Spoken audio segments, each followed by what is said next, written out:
കൂടി റഹീം പറയുന്നു. എന്തായാലും തിരുവനന്തപുരമാണ് നമ്മൾ പറഞ്ഞു വന്നത്. തിരുവനന്തപുരം LDF-നെ സംബന്ധിച്ച് അവർക്ക് മൃഗീയ ഭൂരിപക്ഷമുള്ള ഇടമായിരുന്നു. കഴിഞ്ഞ 2 ടേമുകൾ 2016-ലും 2021-ലും അങ്ങനെ തന്നെയായിരുന്നു. കോവളം ഒഴികെ മറ്റെല്ലാ മണ്ഡലങ്ങളും LDF-നൊപ്പം നിന്ന തിരുവനന്തപുരത്ത് എന്ത് സംഭവിക്കുന്നു? തിരുവനന്തപുരം പിടിച്ചാൽ ഭരണത്തിലേക്ക് എന്നതാണ് പറയുന്നത്. അപ്പോൾ ആ രീതിയിലുള്ളൊരു നേട്ടമുണ്ടാക്കാൻ UDF-ന് തിരുവനന്തപുരത്ത് കഴിയുമോ? അവർ ഭരണം പിടിക്കും എന്നാണ് പറയുന്നതെങ്കിൽ അത് തിരുവനന്തപുരത്ത് പ്രകടമാകുമോ എന്നത് വളരെ പ്രധാനപ്പെട്ടതാണ്.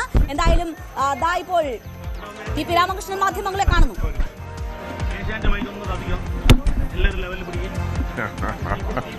ശരിയോടുകൂടിയാണ് മാധ്യമങ്ങൾക്ക്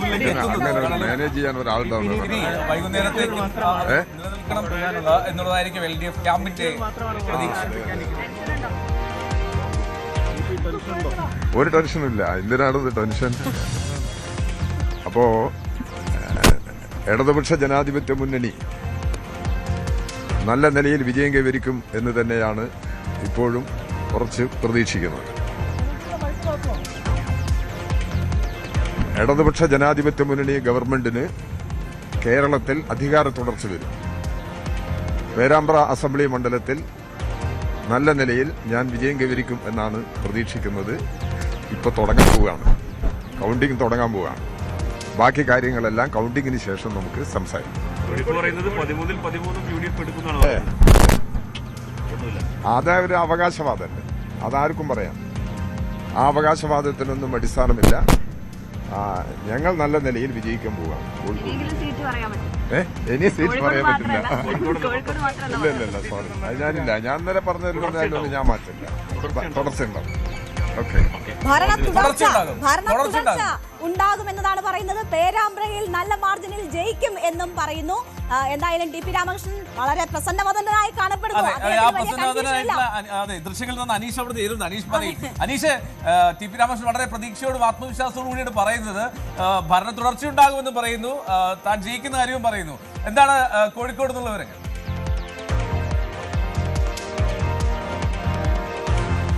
കഴിഞ്ഞ കുറച്ച് ദിവസങ്ങളായി തന്നെ അദ്ദേഹം പറയുന്നുണ്ട് വളരെ മികച്ച ഭൂരിപക്ഷത്തിൽ LDF സർക്കാർ തുടർഭരണത്തിലേക്ക് നീങ്ങും എന്ന്. ഒപ്പം കടുത്ത പോരാട്ടം നടന്ന കോഴിക്കോട് ജില്ലയിലെ മണ്ഡലമായിരുന്നു പേരാമ്പ്രയിൽ. അദ്ദേഹം അവിടെ വലിയ ഭൂരിപക്ഷത്തിൽ വിജയിക്കും എന്ന ഒരു ആത്മവിശ്വാസം ഇപ്പോൾ പ്രകടിപ്പിക്കുന്നു. കോഴിക്കോട് ജില്ലയിൽ ഇത്തവണ 13 നേടും എന്നൊരു അവകാശവാദമാണ് ആദ്യം മുതൽ തന്നെ UDF ക്യാമ്പ് മുന്നോട്ട് വയ്ക്കുന്നത്.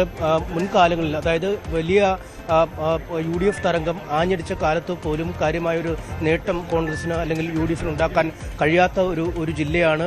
140 മണ്ഡലങ്ങളിൽ 13 നിയമസഭാ മണ്ഡലങ്ങളുള്ള, അതായത് 10% അടുത്ത് MLA-മാരെ സംഭാവന ചെയ്യാൻ കഴിയുന്ന ഒരു ജില്ലയാണ് കോഴിക്കോട്. അവിടെ 2001-ലാണ് അവസാനമായി ഒരു കോൺഗ്രസിന്റെ MLA കോഴിക്കോട് നിന്നും സംസ്ഥാന നിയമസഭയിലേക്ക് പോവുകയും ചെയ്തു. എന്തായാലും ഇത്തരമൊക്കെ ഒരു സാഹചര്യത്തിൽ കഴിഞ്ഞ തദ്ദേശ ഭരണ തെരഞ്ഞെടുപ്പിൽ വലിയ വിജയം നേടാൻ UDF-ന് കഴിഞ്ഞിരുന്നു. പ്രത്യേകിച്ചും കോഴിക്കോട് ജില്ലാ പഞ്ചായത്ത് ചരിത്രത്തിലാദ്യമായി ഭരിക്കുന്ന അവസ്ഥയിലേക്ക് പോലും കാര്യങ്ങൾ എത്തി. പക്ഷേ LDF ക്യാമ്പ് തികഞ്ഞ ആത്മവിശ്വാസത്തിലാണ്. ഇത്തവണ ഒരു ഇടിവും തങ്ങളുടെ കോട്ടകളിൽ സംഭവിക്കില്ല. ഇതിനേക്കാൾ വലിയ കാറ്റ് ആഞ്ഞടിച്ച കാലത്ത് പോലും കോഴിക്കോട്ടെ ഇടത് കോട്ടകൾ ഭദ്രമായി കാത്തുസൂക്ഷിക്കാൻ കഴിഞ്ഞു എന്നാണ് അവർ പറയുന്നത്. എന്തായാലും കാര്യങ്ങൾ ആ രീതിയിൽ തന്നെ പുരോഗമിക്കുകയാണ്. ഒക്കെ സ്ഥാനാർത്ഥികൾ ഓരോരുത്തരായി കൗണ്ടിംഗ് സെന്ററിലേക്ക് എത്തിക്കൊണ്ടിരിക്കുന്ന കാഴ്ചയാണ് നമുക്ക് കാണാൻ കഴിയുന്നത്. TP അടക്കമുള്ള പ്രധാന മുന്നണി സ്ഥാനാർത്ഥികൾ ഇതിനകം തന്നെ കൗണ്ടിംഗ് സ്റ്റേഷനിലേക്ക് എത്തിക്കഴിഞ്ഞിരിക്കുന്നു. അല്പസമയത്തിനകം തെരഞ്ഞെടുപ്പ് കമ്മീഷൻ വോട്ടെണ്ണലുമായി ബന്ധപ്പെട്ട ഔദ്യോഗിക നടപടിക്രമങ്ങൾ ആരംഭിക്കും. എന്നാലും TP രാമകൃഷ്ണൻ പ്രതീക്ഷ പ്രകടിപ്പിച്ചതുപോലെ അവിടെ അത്രയും വലിയൊരു ഭൂരിപക്ഷത്തിലേക്ക് എത്താൻ കഴിയുമോ എന്ന് കാത്തിരിക്കാൻ ഫാത്തിമ തെഹ്ലിയ അല്ലേ അവിടെ തെഹ്ലിയെ ഇറക്കി പേരാമ്പ്ര പിടിക്കുക എന്നതാണ് UDF ലക്ഷ്യമിടുന്നത്. നമുക്കറിയാം ഈ പ്രചരണത്തിന്റെ സമയങ്ങളിലെല്ലാം പേരാമ്പ്ര വലിയ രീതിയിൽ ചർച്ചയായതാണ്. അവിടെ അനൗൺസ്മെന്റ് വിവാദം ഉണ്ടായതാണ്.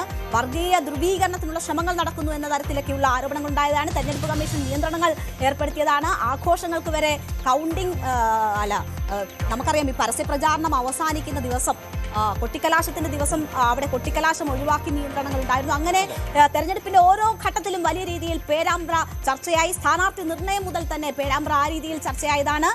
2001-ന് ശേഷം കോൺഗ്രസിന് അവിടെ കൈപ്പത്തി ചിഹ്നത്തിൽ ആരെയും ജയിപ്പിക്കാൻ കഴിഞ്ഞിട്ടില്ല എന്നൊരു സാഹചര്യമുണ്ട്. കഴിഞ്ഞ തവണ UDF-ന്റെ ഒരു സീറ്റ്, RMD-യുടെ ഒരു സീറ്റ്, അതൊഴിച്ച് മറ്റൊന്നുമില്ല. പക്ഷെ അവിടെ ഇത്തവണ അത്ഭുതങ്ങൾ പ്രതീക്ഷിക്കുകയാണ് UDF. അങ്ങനെ കോഴിക്കോടും അത്ഭുതങ്ങൾ ഉണ്ടാകുമെന്ന് പ്രതീക്ഷിക്കുന്ന ഇടമാണ്. അതുകൊണ്ട് തന്നെ നമ്മളുടെ ശ്രദ്ധ മാറേണ്ടുന്ന ജില്ലയായി കോഴിക്കോട് മാറുന്നുണ്ട്. മാത്രമല്ല ബേപ്പൂരിലേക്ക് റിസൾട്ട് എന്ന് പറയുന്നത് വലിയ ആകാംക്ഷയോടുകൂടി ആളുകൾ കാത്തിരിക്കുകയാണ്. ബെറ്റിൽ നിന്ന് പിന്മാറിയിട്ടില്ലെന്നാണ് അൻവർ പറയുന്നത്. എന്തായാലും പിസാറിൽ നിന്ന് പ്രൊഡ്യൂസർ അരുൺ പറയുന്നുണ്ട് കെ വി ബൈജു ഒരിക്കൽ കൂടി വന്നിട്ടുണ്ടെന്ന് അല്ലേ. അപ്പൊ ബൈജു ഇത്തവണ കേൾക്കാൻ തോന്നുന്നു അല്ലേ?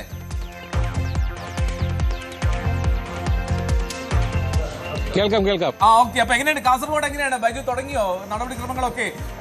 സ്ട്രോങ് റൂമുകൾ തുറന്നോ?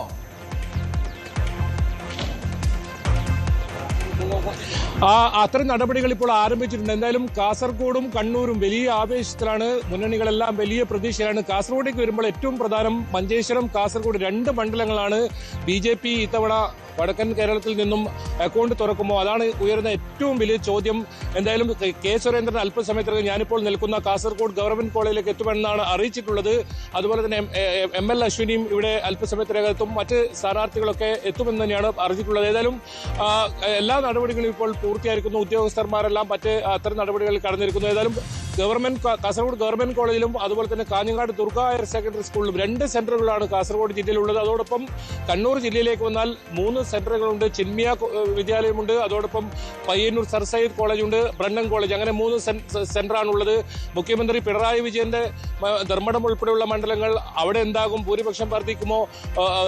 പേരാവൂരിൽ എന്താണ് സണ്ണി ജോസഫ് ജയിക്കുമോ? ഇത്തരം ഒരുപാട് ചോദ്യങ്ങളുണ്ട്. അതെല്ലാം ഉത്തരം അല്പസമയത്തിനകം തന്നെ നൽകാൻ സാധിക്കും. അതിനൊരു സൂചനകൾ ഉടൻ തന്നെ 8-9 മണിയോടുകൂടി തന്നെ നമുക്ക് ലഭിക്കുമെന്നാണ് പ്രതീക്ഷിക്കുന്നത്. ഏതായാലും നേതാക്കളെല്ലാം സണ്ണി ജോസഫ് ഉൾപ്പെടെയുള്ള നേതാക്കളെല്ലാം തിരുവനന്തപുരത്താണുള്ളത്.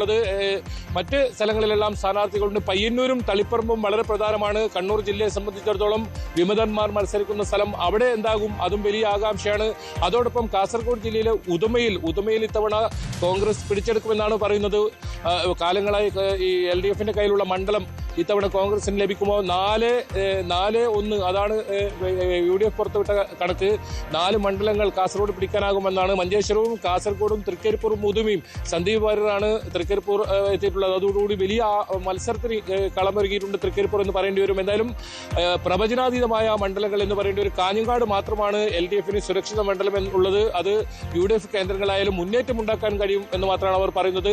മറ്റ് 4 മണ്ഡലങ്ങളും ആകാംക്ഷയുണ്ട്. അതോടൊപ്പം കണ്ണൂരിൽ UDF കൂടുതൽ സീറ്റ് പിടിച്ചെടുക്കുമോ? നേരത്തെ 2 സീറ്റാണ് ഇരിക്കൂറും പേരാവൂറും ഉള്ളതെങ്കിൽ കൂടുതൽ സീറ്റുകൾ കണ്ണൂരിൽ ലഭിക്കുമോ? അതും ഉയർന്ന ഏറ്റവും വലിയ ചോദ്യമാണ്. മുഖ്യമന്ത്രിയുടെ ഭൂരിപക്ഷം ഇത്തവണ എത്രയായിരിക്കും? അതായിരിക്കും വലിയ ആകാംക്ഷയുള്ള കണ്ണൂർ ജില്ല. മറ്റൊരു കാര്യം, ഏതായാലും എല്ലാ ഒരുക്കങ്ങളും പൂർത്തിയായി. ഉദ്യോഗസ്ഥന്മാരെല്ലാം തയ്യാറായി. അല്പസമയത്തിനകം തന്നെ വോട്ടെണ്ണൽ ആരംഭിക്കാൻ. കൂടുതൽ വാർത്തകൾക്ക് News 18 Keralam YouTube channel subscribe ചെയ്യുക.